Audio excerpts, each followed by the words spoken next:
For them, they take everything. Even frogs. So this one is more deadly to the ecosystem than anything. Aggregate does not only kill the young fish, but everything in the ecosystem. Let it be frogs, let it be. So you can see, can a frog pass here? You see the size of this net. Can we really separate anything? You see the size? So that's how dangerous this is. Show us how big it is. Nothing is there. That's how much fish is.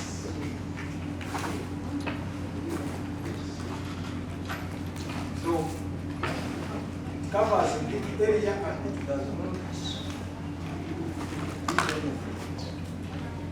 unless you remove it. It can survive in the water for over 20 years, this one. And in those 20 years, whatever passes here, it doesn't survive. Recently we got a net, but what we found was the skeleton of every insect, every creature in the water. So that's how much it can damage. So you can imagine such a store, how big it is, and all these things are in water. What happens? The ecosystem will be finished. And that's what we are fighting. Out. Of course, they cannot pay tax. They cannot go through the right channels, the right system. So if you check, it doesn't have a UNBS seal. So meaning they are illegally in the country. Okay. Because sometimes people think in a system that is killing nature. You have seen very many times government fighting people who are encroaching on wetlands. If the government is fighting for wetlands, then why would they license something of this nature to kill the ecosystem?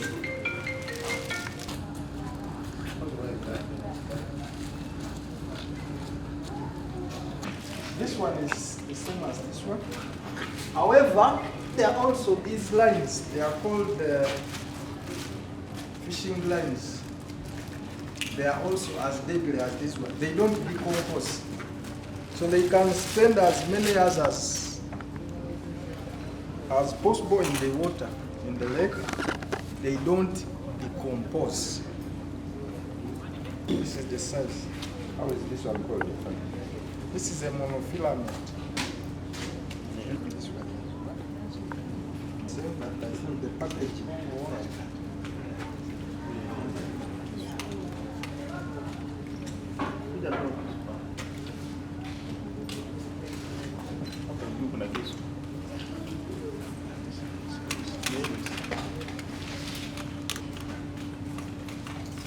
So you look at the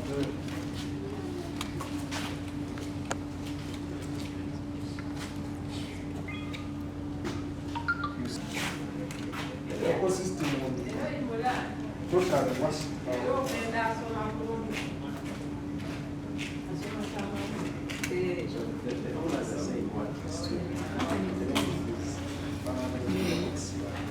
sinabajijira nenga kekawulira kaliko n'endaba eno ya koko.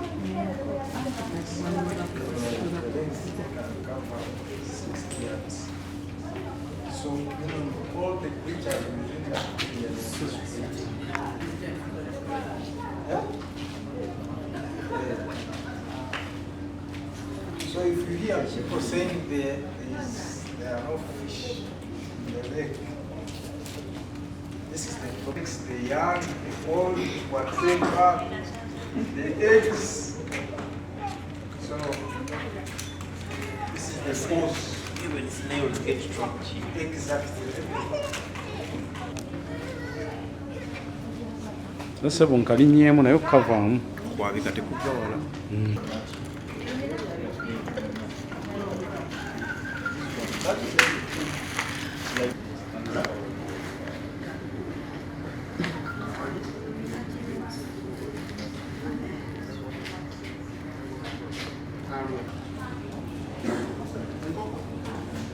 kano kakola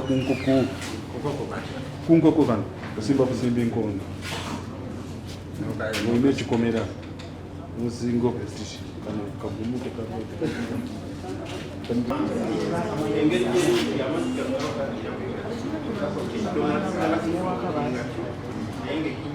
nakabakalaki akaza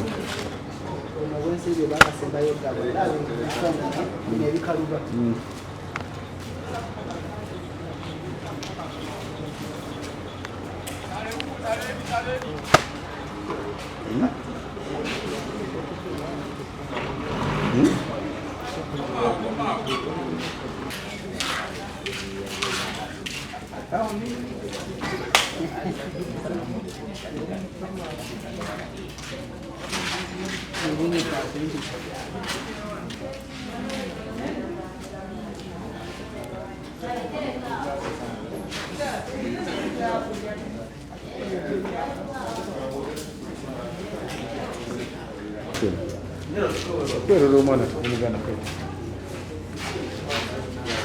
omuntu asinga okuteriyo batasomye nga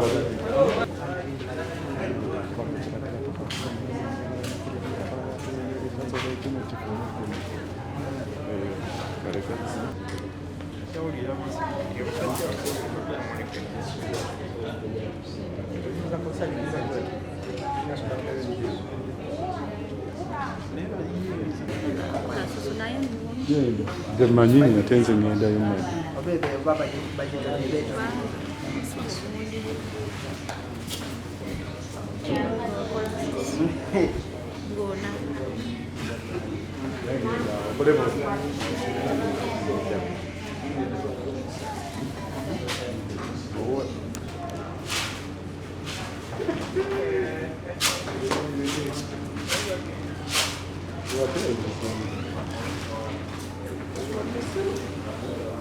Nina mubalira n'eddakiika z'amazeeyo. Nzisiba naawe. Okomalawo sekendi kusa.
Kwogere. Tugenda kolerawo interview. Tugenda kolera wano bano nga basoma.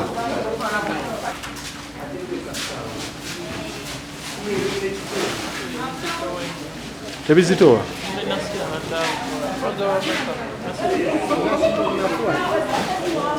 Bava batwala nakamukama nti tebusatu busatu.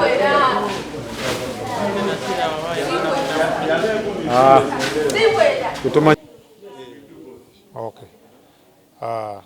I'm called Major Joseph Labucherop, the Intelligence Officer of Fisheries Protection Unit. This operation you have seen today is under the guidance of Lieutenant Colonel Masetu Kahirwa, who was recently appointed by the President to command Fisheries Protection Unit. So when she was appointed, as the Commander Fisheries Protection Unit, she made sure that she changes the structure to enhance its operational capability and also change the operation mode on how things were being done. And that's why you see that there are a lot of results that we are harvesting. And as of today, she has been behind this operation in providing guidance and direction.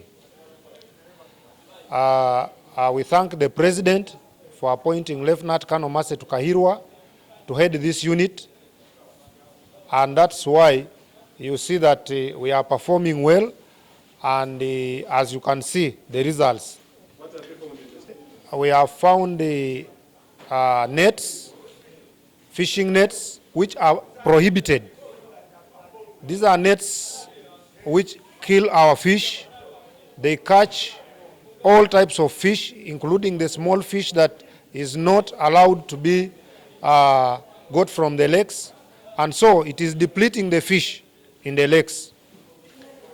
And these fish nets include monofilament, fishing twine, cast nets, and fishing lines. One thing that I want to send out to the fishing community and the traders in illegal fishing nets is that we are not going to leave anybody untouched. If you are dealing in illegal fishing nets, we shall come for you. If you are dealing in illegal, in immature fish, we shall come for you.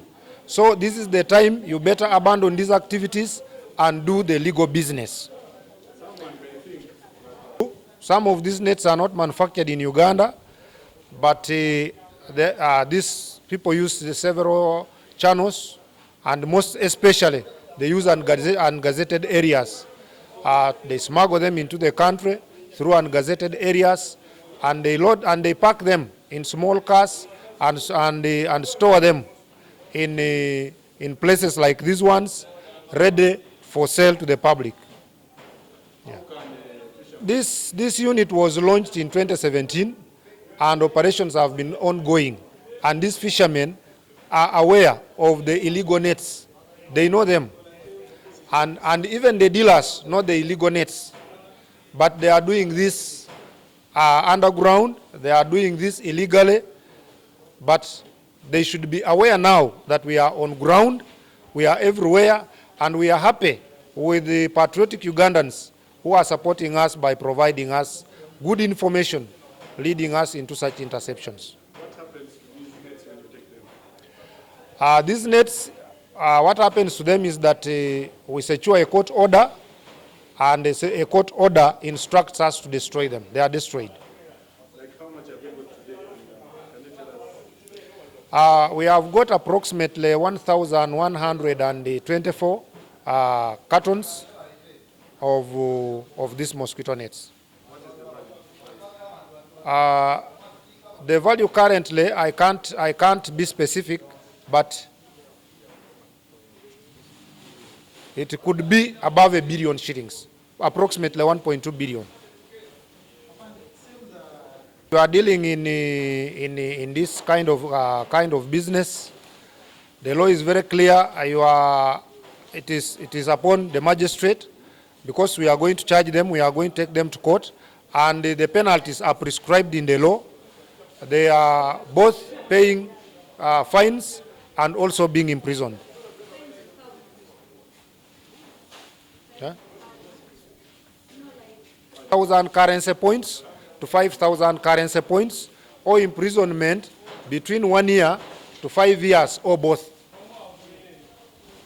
Joseph Cherop Labu, Nkolanga Intelligence Officer wa Fisheries Protection Unit. Ekisooka njagala kusimanyo President okuappointinga Fund Lieutenant Colonel Masetu Kahirwa okuheadinga unit eno. Okuva bwe bamuappointinga yakoze bingi okutugaidinga n'okutudirectinga on what to do byakukola. Kati ensonga lwaki mulabye leero Fund Lieutenant Masetu Kahirwa abadde atugaidinga okuva ku makya ku operation eno. Kati operation eno tukute net ebyakuvuba byenyanja ebitakirizibwa lwakuba ebita byenyanja byaffe bikwata byenyanja buli kika ebitono n'ebikulu ebitakirizibwa wano mu Uganda. Kati njagala kugamba bano abazireeta oba abadiringa nazo nti obudde bwamwe bwatuuse ebintu bino kubivaako completely. Ate n'abano betukwata amateeka tujja kubayisa ku mateeka ate abalala nabo bakirabire nti kintu kino tekikirizibwa. Oli yanigambye nti ebintu bino bituuka bitya mu ggwanga biyitawa okusinziira ku intelligence yaffe? Okusinziira ku intelligence gye tufuna ebintu bino biyita mu makubo atagakirizibwa. Gayita mu mazzi, oluusi gayita mu mazzi, oluusi gayita mu omanyi ensi yaffe erina gye tuyita porous borders. Porous borders eyo bantu bayita wanene nnyo okuyingira mu Uganda. So oluusi gayita mu porous borders eyo okutuuka wano mu nsi yaffe. Kirina okukolebwa ku makubo ago? Mu makubo ago wabeerawo surveillance. Tukozesa ne intelligence engeri gati gye tukoze kino. Tulina abantu baffe betuteekamu betuyita abazukulu ba president ababeera omwo bebateera nnyo okutuyamba okutuwa information ne tutandika kunoonyereza paka ku store. Tuba twagala nnyo okufuna ku store nene lwakuba baleeta butonotono ne bakunganya ku store. So tutagetinga nnyo store. Lwaki tutagetinga nnyo store zino? Lwakuba zino ze bayita collection center zijja ntonotono. Kati oyinza kusanga kapitipiki nga kakutekamu kalala kakutekamu. Kati woduka nabo oba tokute oli munene waabwe. Kati so tuba tunoonyereza tukwate oli munene. We tukwate oli munene kati bano batonotono tebagenda kufuna katale wa kuzitwala. Omuvubi kiyamba nnyo omuvubi lwakuba omuvubi tuba twagala akwate ebyenyanja bikulu.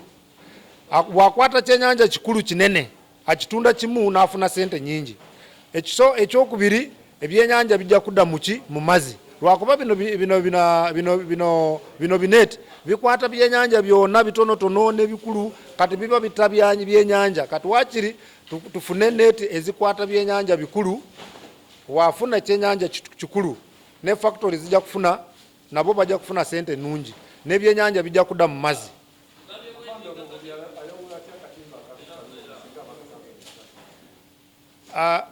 Omuvubi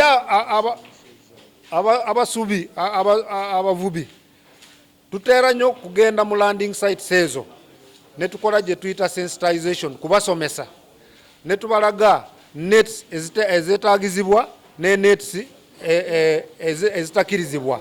So bavubi babimanyi.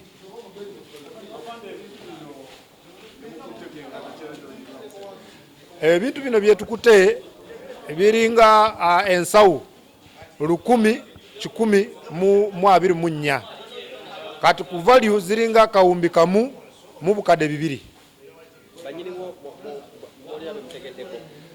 Banyini bo tusanzeewo musajja omu yabadde akolanga manager. Kati munanyini bintu byenyini yekwese naye tajja kuduka tujja munoonyereza tujja musanga ate tujja muteeka mu mateeka. These small motorcycles which bring one because the motorcycles take to the collection center. So we hit the collection center and we deny the market to the motorcycle man who brings to the big fish. Yes. Thank you so much. Ebugolobi mu Agoa stores we tusanze ebitimba bitatookagana na mutindo era biboyeddwa bigenda twalibwa ku kitebe ekya Fisheries Protection Unit ekisangibwa Entebbe. Obubaka bwenyinza okuwa eri abavubi n'abo abadiringira mu bitimba ebitatukagana na mutindo.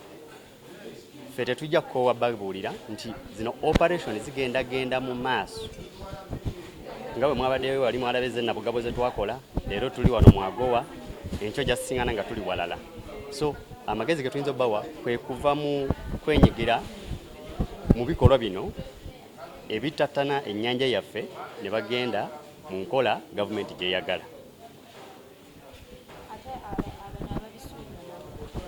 Buno obubaka bugenda n'abo era babisuubula kubanga abantu abasinga balowooza nti bagamba nti bano ababisuubula bo tebakwatibwako kati ebikwekweto bino mubiraba ndoozi bigenda mu maaso bijja genda mu maaso nga twagala tujja kuba tuli ku mazzi tuli ku ngulu ate era nga tuli ne masitowa g'abantu nga tubanoonya okutuusa bwe banaatwala eddoboozi lya gavumenti lyebagamba.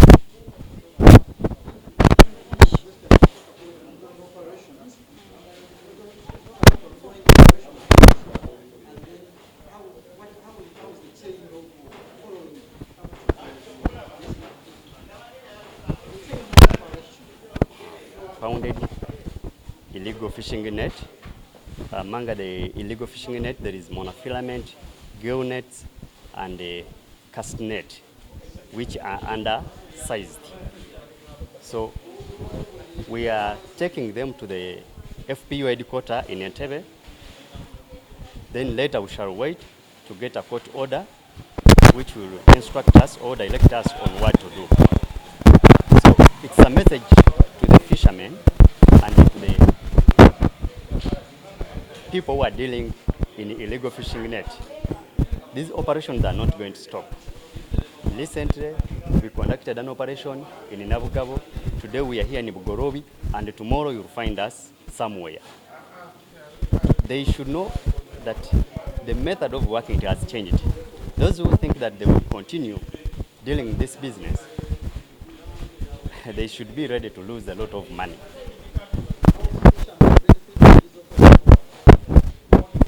The fishermen benefit from this operation because if the people who are dealing in illegal fishing net, they can stop. Then you'll find the fisherman will not get where to buy these illegalities. So that's why we are trying our level best to make sure that we are stopping this.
Banakutuuka wano ne bagamba ebyomubiri kampuni kyalinamu ekizibu tojja nga bantu bekalakaasanga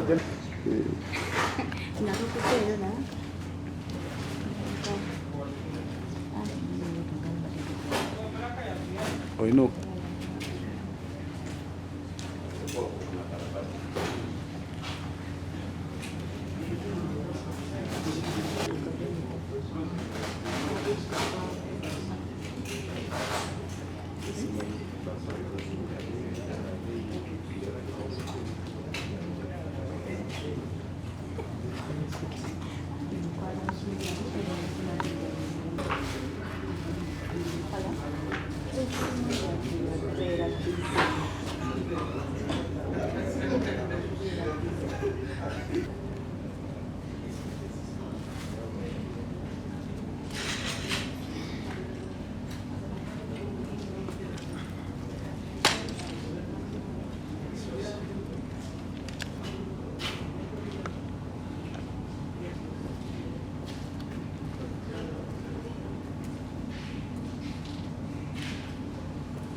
Okimanyi?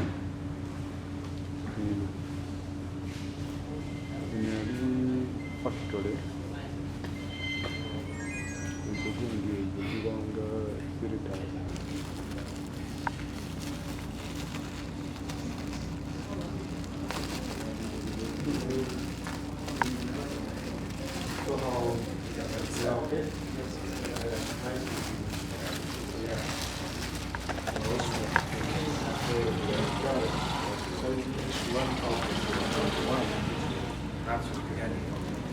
So these are the most dangerous.